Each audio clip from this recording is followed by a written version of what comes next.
Hey, this is Dave DeCamp from antiwar.com. This is anti-war news for Monday, August 11th, 2025.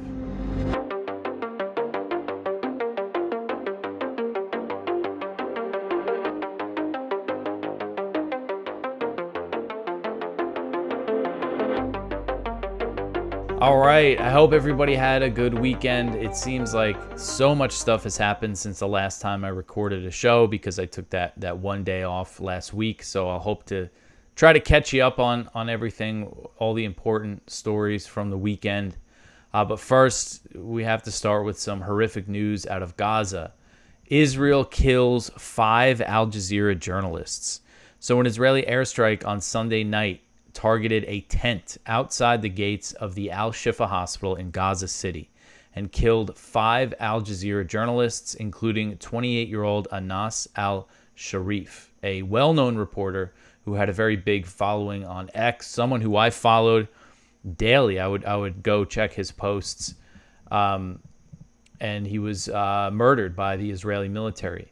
Al Jazeera said that the other 4 journalists killed in the bombing were Mohammed K, who is a correspondent, and 3 cameramen, Ibrahim Zahir, Mohammed Nufal, and Moamin Aliwa, and 2 other people were also killed in the bombing. And you can see the aftermath here in this picture. They were in a tent. They were bombed in a tent and purposely targeted by the Israeli military. And just minutes before he was killed, al-Sharif said in a post on X that Israel was escalating its bombing of Gaza City. He wrote, quote, "Relentless bombardment. For 2 hours, the Israeli aggression has intensified on Gaza City," end quote.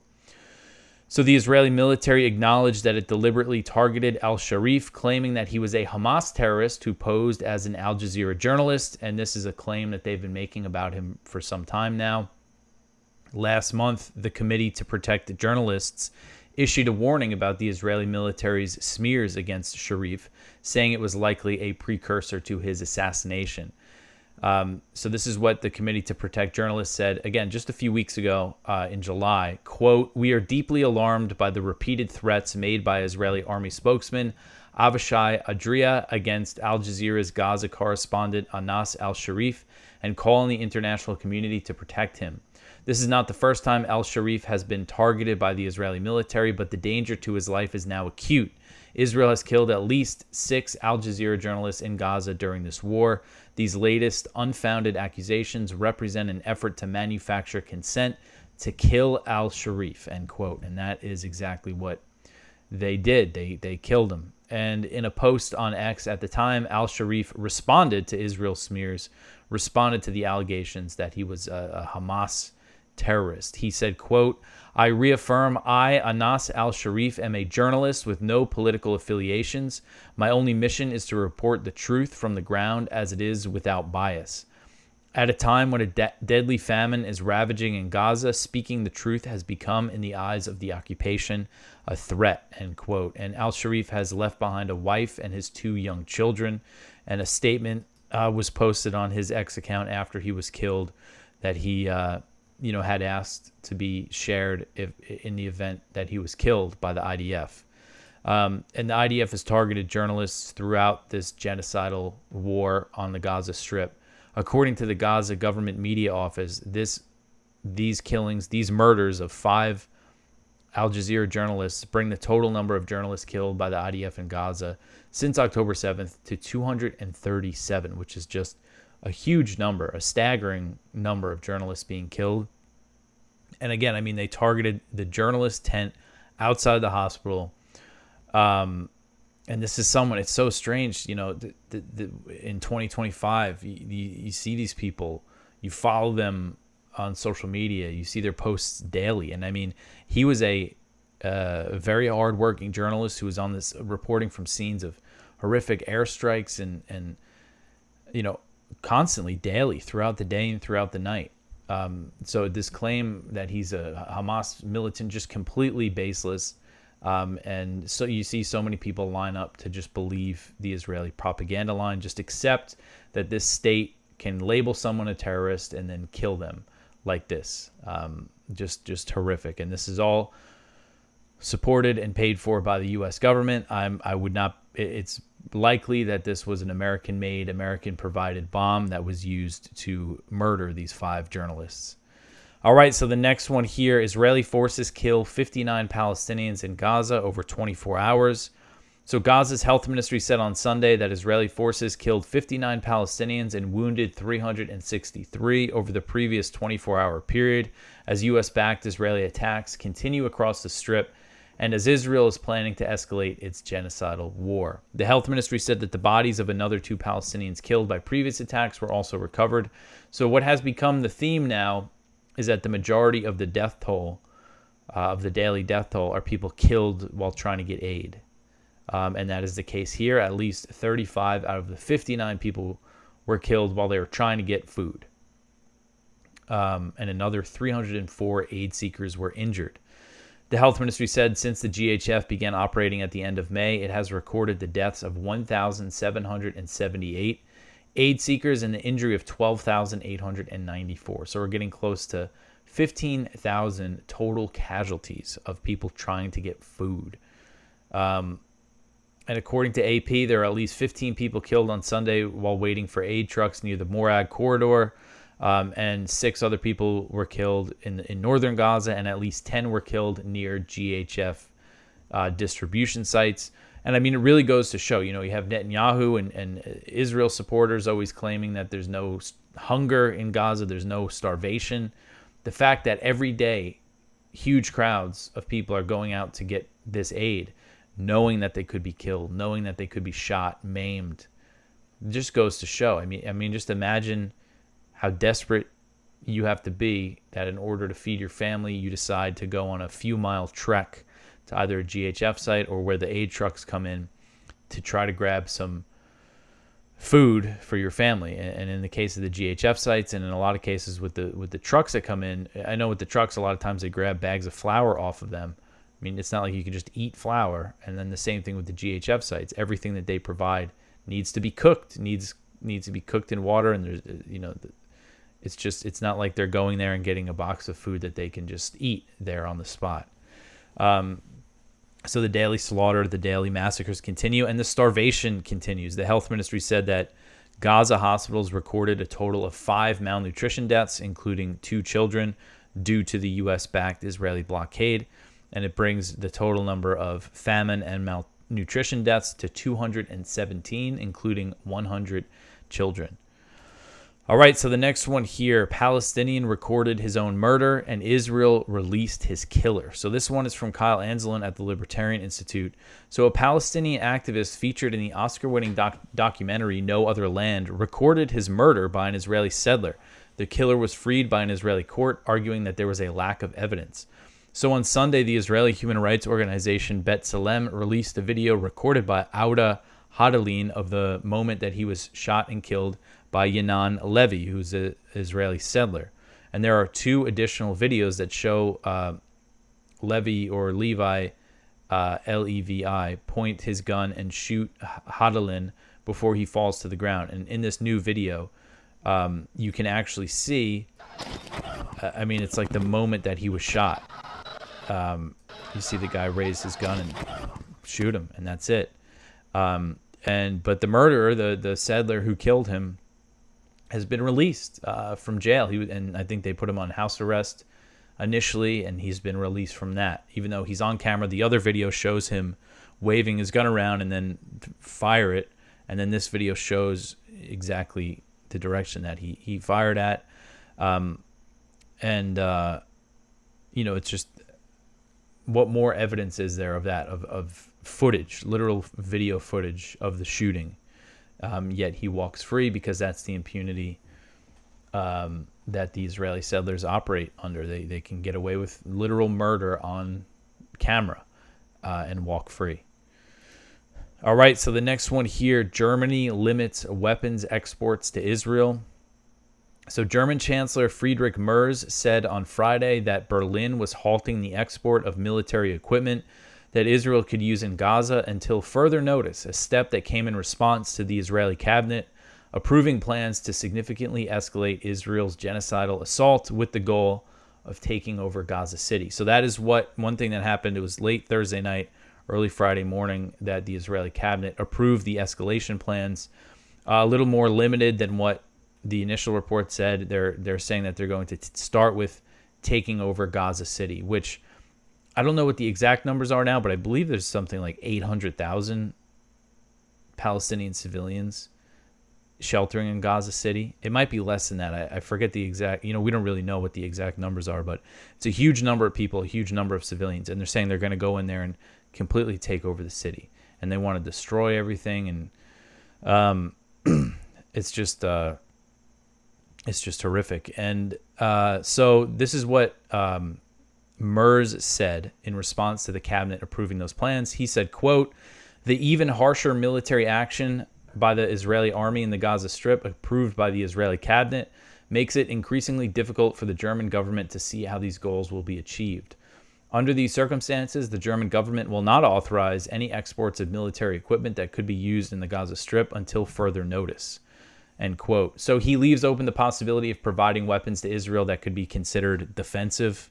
And he went on in another interview to say, oh, well, we're still going to help Israel defend itself, which whatever that means, any kind of defensive weapons also support offensive operations. It's just the way things work. But this is significant, I think, because Germany is one of Israel's strongest supporters and one of its top arms suppliers, second only to the United States. According to numbers from SIPRI, the Stockholm International Peace Research Institute, from 2013 to 2019, the U.S. and Germany accounted for 99. Oh, sorry, that's wrong. It's from 2019 to 2023. There's a typo there that I need to fix. But from those years, the U.S. and Germany accounted for 99% of Israel's arms exports, with the U.S. providing 69% and Germany providing 30%. So it's significant, just the amount of weapons that Germany supplies Israel. And Netanyahu took a shot at Merz on Sunday, saying that the German leader buckled due to pressure. And again, defending his decision, Merz said that that Germany would still help Israel defend itself, but that the German government could not supply weapons that could be used in an offensive where hundreds of thousands of civilians could be killed.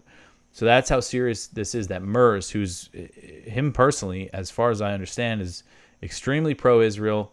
Germany is like the most pro-Israel government in Europe. And he's saying that this escalation could kill hundreds of thousands of civilians. All right, so the next one here, Huckabee cites bombing of Dresden to defend Israel's genocide. So this article is by Brett Wilkins. So amid growing international condemnation of Israel's annihilation and starvation of Gaza, U.S. Ambassador to Israel Mike Huckabee on Friday attempted to defend the genocidal assault on Gaza by invoking one of the most notorious Allied atrocities of World War II. Appearing on Fox News' Fox and Friends, Huckabee singled out the United Kingdom after Prime Minister Keir Starmer criticized Israel's U.S.-backed plan to fully occupy Gaza and ethnically cleanse approximately 1 million Palestinians from parts of the embattled coastal enclave.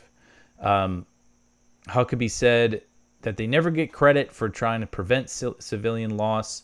And this is what he goes on to say, quote, "You've got the Brits out here complaining about humanitarian aid and the fact that they don't like the way Israel's prosecuting the war. I would remind the British to go back and look at their own history. At the end of World War II, they weren't dropping food into Germany. They were dropping massive bombs. Just remember Dresden. Over 25,000 civilians were killed in that bombing alone," end quote. U.S. and British warplanes indiscriminately bombed Dresden with munitions including 4,000-pound blockbusters and incendiary explosives over 2 days in February 1945. The heat generated by the inferno melted human flesh, turning many victims into piles of goop. Men, women, children, the sick, and the elderly, refugees and Allied prisoners of war, even the animals in the city zoo, were incinerated together. So he gets into more details about the atrocity that was the bombing of Dresden. And this is one thing, why I think it is important. We just had the anniversaries of the U.S. dropping the atomic bombs on Hiroshima and Nagasaki. If you go around teaching your children that was okay, that it's okay to incinerate civilians, that it's okay to kill so many civilians, then you get people who justify things like what Israel is doing, the bombing and starvation campaign in Gaza. And I think it's really, and even, the Geneva Convention was, updated after World War II. The countries involved decided, all right, maybe we shouldn't, do some of these things again. Yet this war always gets pointed to justify current actions by Israel.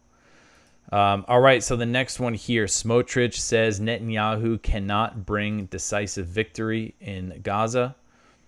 So this article is from The Cradle. So Israeli Finance Minister Bezalel Smotrich stated on August 10th that he has lost faith that Prime Minister Benjamin Netanyahu can achieve a decisive victory over Hamas in Gaza, days after his security cabinet agreed to launch a new offensive to directly occupy Gaza City.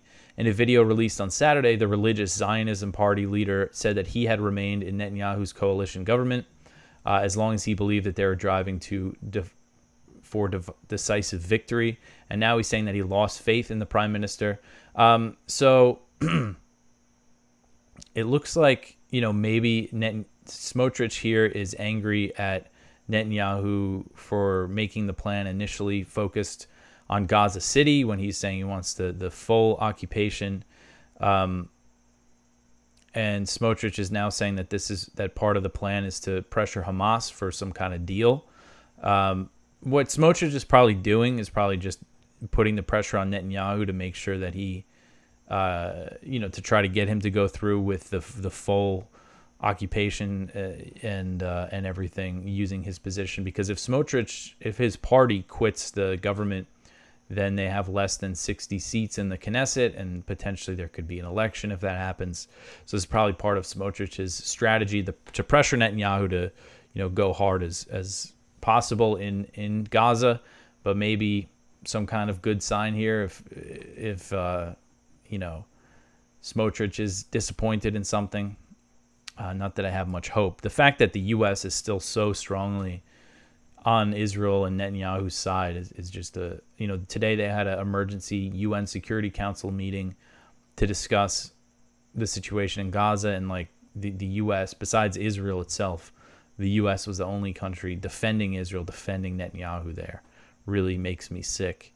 All right, so the next one here, Zelensky rejects ceding territory to Russia. So Ukrainian President Volodymyr Zelensky has rejected the idea of ceding territory to Russia to end the war in Ukraine, as President Trump and Russian President Vladimir Putin are preparing for a summit that will be held this Friday, August 15th, in the U.S. state of Alaska. So that's another thing that happened over the long weekend was Russia and the U.S. nailed down the plan. Trump and Putin are going to meet face-to-face in Alaska in the United States. So I think that's a good sign that this is a serious negotiation here, that it's going to be actually held in the U.S. and not in a third country. And then, so another thing that happened over the weekend, there was a report in the Wall Street Journal that said Putin told Witkoff when they met last week that he's willing to end the war if Ukraine cedes the territory and withdraws from Donetsk in the eastern Donbass region, which would essentially give Russia full control of the Donbass. In Luhansk, which is the other half of the Donbass, Russia controls virtually all the territory. If you look at the maps, there's a little tiny piece of blue that Ukraine still controls, but nothing significant. And those reports say that Russia would, when it comes to Zaporozhia and Kherson, the oblasts in the south that Russia, where they control most of them, but Ukraine still has some territory, that Russia would be willing to just freeze the lines there, which if that is their position, that is a climb down from their previous demands of that Ukraine must, give up the territory that it controls in those regions. But in response to this news, Zelensky puts out a video saying that we're not going to give them any land. We're not going to, cede any territory, basically. But then the European countries, basically they provided a counter proposal to the U.S. to what Putin, proposed in the meeting with Witkoff. And I believe their proposal is backed by Ukraine, or at least much more close to what Ukraine wants than what Russia wants. And according to that proposal, to the reports, the European countries are saying that any territorial exchanges must happen in a reciprocal manner, basically meaning that Russia would have to withdraw from some Ukrainian land if Ukraine ceded Donetsk. And some European officials are saying that Moscow would have to give up Kherson and Zaporozhye. I don't see Russia doing that, especially they wouldn't want to give up, what they call the land bridge from Russia to Crimea. That one of their goals was to secure the water supply to Crimea. This was kind of a big thing for Russia. But anyway, the fact that there is some potential concessions, if these reports are true, we don't really know what's what here. But apparently Putin told Witkoff something that made Trump say, all right, let's get a meeting. Let's meet in person and set up this summit. So hopefully it leads to some kind of deal here. When it comes to Zelensky, I mean, the fact is that a lot of how this is going to go depends on how much Trump is going to pressure the Ukrainians. If Zelensky knows he's going to lose U.S. support, if he doesn't make the concessions that are necessary to end the war, that might make him, less likely to just kind of blow up these negotiations. But we'll see what happens. And the next story here, this is from last week. I wrote this on Thursday night, I think. A poll shows that 69% of Ukrainians want negotiated end to the war. So Gallup released a new poll on Thursday that found 69% of Ukrainians favor a negotiated end to the war with Russia as soon as possible, while just 24% want to keep fighting until victory, which is a near complete reversal of public opinion from when Russia invaded more than 3 years ago. When Gallup first asked the question to Ukrainians in 2022, it found 72% wanted to continue fighting and just 22% wanted a negotiated settlement. And as the war progressed, the number of Ukrainians who favor a peace deal increased, and it became the majority for the first time when Gallup released a poll in November 2024, finding that 52% wanted negotiations. So this is significant. The majority of Ukrainians want, again, a negotiated settlement as soon as possible. And they know what that means. They know that what that is going to look like, Ukraine giving up this territory, giving up its claim to this territory, and maybe actually ceding, withdrawing from certain areas. And the majority want that.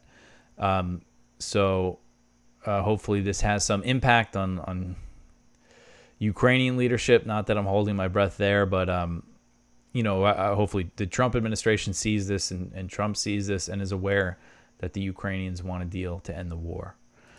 All right, so the next one here, Syria spurns Kurdish integration talks in Paris. So this article is from Jason Ditz. So over the weekend, the Kurdish SDF, which is the Syrian Kurds who are backed by the U.S., or the U.S. has been kind of leaning more favorably toward HTS lately, but anyway, the SDF held a unity conference in Paris meant to discuss, among other things, how integration with the Islamist Syrian government will actually work. The unity conference was condemned by the government, which refused to take part, claiming it was a violation of the existing integration deal. Integration was agreed to way back in February, but no real details were specified, and trying to hammer out how that will actually happen has slowed the process down significantly. The Hayat Tahrir al-Sham government's promise of unity has been undermined by major violence against minority groups across the country, and many are still seething as the inclusive cabinet shut the Kurds out entirely and give multiple other minorities only trivial representation. So the Paris conference seemingly was looking like it would show a little too much dissent for the HTS's taste, so they didn't participate and they condemned it. So things are not looking too bright for the integration between the Kurds, the SDF, and the HTS government, even though that's what the U.S. is pushing for strongly. One big difference between the SDF, between the Kurds and the other minorities, is that in their region of Syria, they have a military, they have, not just a small militia, but a pretty significant armed force. Again, that's been backed by the U.S. for many years now. And they don't want to give that up, especially when you look at Sueda and Latakia, and when you see these massacres that have happened. And they've fought against, many of these same type of jihadists, for a long time now. All right, so the next one here, 6 Lebanese army experts killed in explosion at weapons cache. So this one is from Jason again. So at least 6 weapons experts from the Lebanese army were killed, and an unspecified number of others were wounded Saturday on the outskirts of the town of Zebkine when the weapons cache they were in the process of inspecting and dismantling exploded. So 6 Lebanese National Army troops killed here, and this is one of the old Hezbollah weapons depots that they ceded control of as part of the so-called ceasefire deal with Israel. The experts that were there were supposed to be removing the weapons from the site, and while officials say that they're still not sure exactly what caused the blast, it's likely leftover weapons, things that Hezbollah might have left that were not easy to safely relocate. But kind of adding to the tensions between the government and Hezbollah over this whole U.S. backed disarmament plan, which, who knows how this is all going to play out in Lebanon. All right, so the next one here, Trump okays operations on foreign soil to target cartels. So this is big news, and Kyle Anzalone wrote this up for us on Friday. So President Trump has ordered the U.S. military to take direct actions against Latin American cartels, including conducting operations on foreign soil. And Secretary of State Marco Rubio has labeled Venezuelan President Nicolas Maduro the leader of a cartel. So they're also claiming that Maduro is the leader of a cartel, which I don't know what they have any real evidence for that. And they doubled the bounty on Maduro. They're now offering a $50 million reward for his capture, which is huge. A huge number. Not really that this step is that... I didn't think it was that significant, them doubling the bounty for Maduro, but that coupled with this order that Trump secretly signed, according to a report from the New York Times. I guess this hasn't been officially confirmed yet, but the news is just concerning that we might see another push at regime change in Venezuela. So the New York Times says that Trump secretly signed a directive to the Pentagon to begin using military force against certain Latin American drug cartels that his administration has deemed terrorist organizations, and the order provides an official basis for the possibility of direct military operations at sea and on foreign soil against cartels. Since Trump returned to the White House, the State and Treasury departments have listed several Latin American cartels and gangs as specially designated global terrorists. That includes Tren de Arauca, Mara Sal, and MS-13, Cartel de Sinaloa, and so again, they're claiming that the leader of one of the cartels, the Cartel de los Sols, or the Cartel of the Suns, they're claiming that the leader of that cartel, which is listed as a specially designated foreign terrorist, I'm mixing everything up here, a specially designated global terrorist group, they're claiming that the leader of that cartel is Maduro, which, again, I don't think there's any real evidence to back that up. And that's what Mexico says as well, that there's not evidence that Maduro is a cartel leader. But the fact that both of these things is concerning because, again, and Marco Rubio is spearheading this, and he's a huge hawk on Venezuela. He very much supported the first regime change attempt. So this could be his little project here. And what's unfortunate about this, is that many people on the right who are coming around on Israel and opposing arming Israel and who are against supporting the war in Ukraine and all that, many of them are supportive of this idea of taking military action against the cartels, which I think, the idea that you can kind of bomb the opiate crisis away. I think there's always going to be, as long as there's a demand here in the U.S. and you don't get to the root of the problem of why so many people here use these types of drugs. And I come from a place that was ravaged by this epidemic. I don't think we could just bomb it away. I think, if anything, it could just make things worse, both the potential for violence, for blowback, for attacks here in the U.S., and the suppliers that might fill the gaps. I think it's just a very foolish idea. But there's a lot of support among Republicans and among Trump voters for this idea. Hey, we got this military. Why don't we use it against the cartels? And I think the fact that they might start with Maduro goes to show that this isn't about protecting Americans from fentanyl. If they go after Maduro, then they're just clearly using this as an attempt to try to carry out that regime change that they've wanted to do for a long time. But anyway, just concerning news on the Latin American front here. All right, so the next one here, Trump gains control of Zangezur corridor. So as part of an agreement between Armenia and Azerbaijan that was brokered by President Trump, the U.S. will gain long-term economic control of the Zangezur corridor, a strip of land that will go through Armenia's territory and connect Azerbaijan with its exclave known as Nakhchivan. And so Azerbaijan's President Ilham Aliyev and Armenian Prime Minister Nikol Pashinyan. I feel like I'm butchering pronunciations today, and I apologize for that. But they signed a trilateral declaration with Trump at the White House on Friday. And Trump was all smiles at this event. And essentially, this wasn't like a formal peace treaty or anything, but it was like a declaration that they're going to do that, to sign a peace deal, and they agreed to certain things. And one of the things that they agreed to is that the U.S. will lease a 27-mile stretch of land in Armenia's southernmost province, which is near the Iranian border. And I believe the idea of this corridor is actually going to be like right on Iran's border. And they're calling it the Trump Route for International Peace and Prosperity. Abbreviation is TRIP. And the U.S. plans to sublease the land to a consortium of private U.S. companies that will develop rail, oil, gas, and fiber optic lines in the corridor, which will still fall under Armenian law. And the U.S. is going to lease this land for 99 years. And the concept of this corridor was first pushed by Azerbaijan following the 2020 Nagorno-Karabakh war. And at the end of 2022, Azerbaijan imposed a blockade on Nagorno-Karabakh, also known as Artsakh, to the Armenians who live there. And this is a historically Armenian territory that is within Azerbaijan's internationally recognized borders, which were actually drawn up by the Soviet Union. And so end of 2022, they put the blockade on Artsakh. And then in September 2023, Azerbaijan launches another offensive.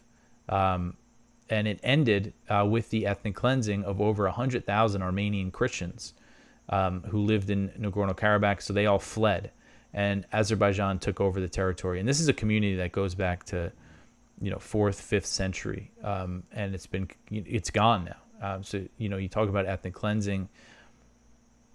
I don't think people really, you read most media coverage of Armenia and Azerbaijan, it just isn't really presented properly. Like, this is a ancient community that is no longer there. As a result of this, and Azerbaijan has gotten away with it, and this deal goes to show. And I know Armenians and Armenian Americans who are not happy with this deal because there's no concessions from Azerbaijan when it comes to Nagorno-Karabakh, no even talk of a right of return for the Armenian Christians who fled, and another thing Armenia has been asking for, that they apparently dropped this condition for the deal, is that one of the former leaders of Artsakh and other Armenians involved in that government that was there, which is like a de facto independent country, basically, are in jail in Azerbaijan. And it seems that they will remain in jail. But anyway, so back to the corridor. So after the 2023 war, again, which ended with the ethnic cleansing of Artsakh, Azerbaijan was essentially, and Aliyev, the leader, was essentially threatening, saying that they want this corridor. So if you look at this map here of Azerbaijan, you could see that Azerbaijan's territory is separated from what they call, what you call an exclave. And if people are not familiar with the term exclave, it's different than an enclave. An exclave is basically a country's territory separate from its main territory and is surrounded by other countries. So an example would actually be Alaska or Kaliningrad in Europe. So essentially, Azerbaijan has been threatening to take a corridor between this territory by force. And what the corridor will do is it will connect Turkey which is a very strong ally of Azerbaijan, to the mainland, to the main territory of Azerbaijan. There's talk of oil pipelines, natural gas pipelines that would be able to supply gas to Europe, and things like that could go through here. And again, this is right along Iran's border. And Iran has come out strongly against the idea of the U.S. control of this corridor, with an advisor to Iranian Supreme Leader Ali Khamenei vowing that Tehran will block it. This is Ali Akbar Velayati. He said, quote, "This passage will not become a gateway for Trump's mercenaries. It will become their graveyard," end quote. So, according to a White House correspondent who covers the region, U.S. officials said that the U.S. will not be providing hard security guarantees for the Zangezur corridor and will not be deploying forces there. Instead, the U.S. will be relying on private contractors for security. So we might see some American, mercenaries being deployed to this corridor. And again, right on Iran's border. And Azerbaijan, again, strong ally of Turkey. Israel has supplied a lot of weapons to Azerbaijan, really helped them with the takeover of Nagorno-Karabakh. So kind of a part of the world that we don't talk about too much, but it's, when it comes like the South Caucasus, obviously we talk about Iran a lot, but this is a conflict. Again, the Nagorno-Karabakh thing just really didn't get much attention. And now, it looks like they've just gotten away with what they did there.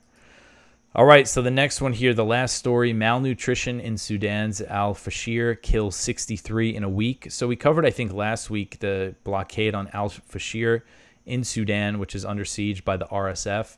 And all the warnings from rights group that famine is coming, starvation is coming. And now health officials say that 63 people have died of malnutrition in just 1 week in the besieged city. And they say that number only included those who managed to reach hospitals. And that's the same thing with Gaza. Whenever we talk about the Gaza death toll, that's always people who made it, or bodies who made it to hospitals. And this official added that many families buried their dead without seeking medical help due to poor security conditions and a lack of transportation.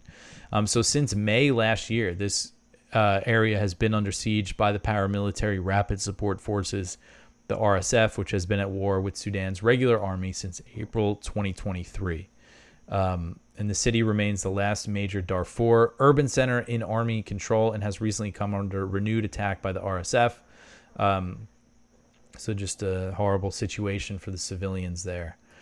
So that is it for the news for today. Please go check out our Viewpoints. One from Ramsey Baroud, Verdict of History, How Political Calculations Betrayed Gaza.